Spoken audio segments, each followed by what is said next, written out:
नमस्कार. आपल्या सगळ्यांचे महाराष्ट्र सोशल न्यूज चॅनलमध्ये हार्दिक स्वागत. चला वळूया तर एका नवीन बातमीकडे. आजची बातमी. लळिंग टोलनाक्याजवळ मोहाडीनगर पोलिसांनी मोठी कारवाई करत ट्रकसह सुमारे 1 कोटी रुपयांचा विदेशी दारूसाठा जप्त केला आहे. मालेगावहून धुळ्याकडे येणाऱ्या ट्रकमधून 1,500 बॉक्स दारूची तस्करी सुरू होती. पोलीस निरीक्षक शिल्पा पाटील यांच्या पथकाने ही कारवाई करत मध्य प्रदेशातील ट्रक चालकाला अटक केली असून त्याच्यावर महाराष्ट्र दारूबंदी कायद्यानुसार गुन्हा दाखल करण्यात आला आहे.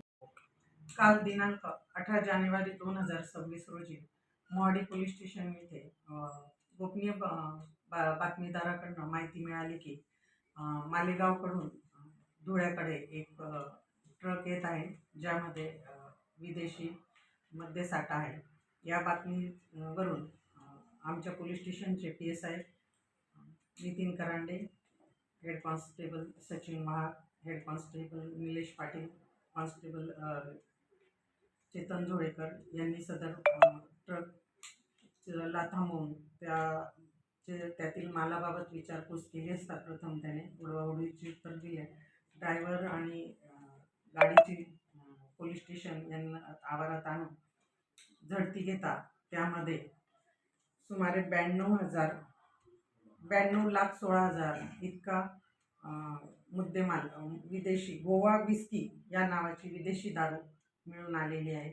तसंच 10 लाखाचा ट्रक हा मिळून आलेला आहे. सदर गुन्ह्यामध्ये आरोपी ड्रायव्हर मुकेश नत्तू प्रजापती राहणार मध्य प्रदेश यास ताब्यात घेतलेले आहे. गुन्हा दाखल करून सदर गुन्ह्याचा तपास हा PSI करांडे करत आहे. सदर गुन्ह्याची वाहतूक कुठपर्यंत होत होती आणि सदर माल कोणाचा आहे याबाबत तपास करत आहे. बातमी आवडल्यास चॅनलला लाईक व सबस्क्राईब करा व दररोज अशा नवनवीन बातम्या पाहण्यासाठी चॅनलला फॉलो करा. धन्यवाद.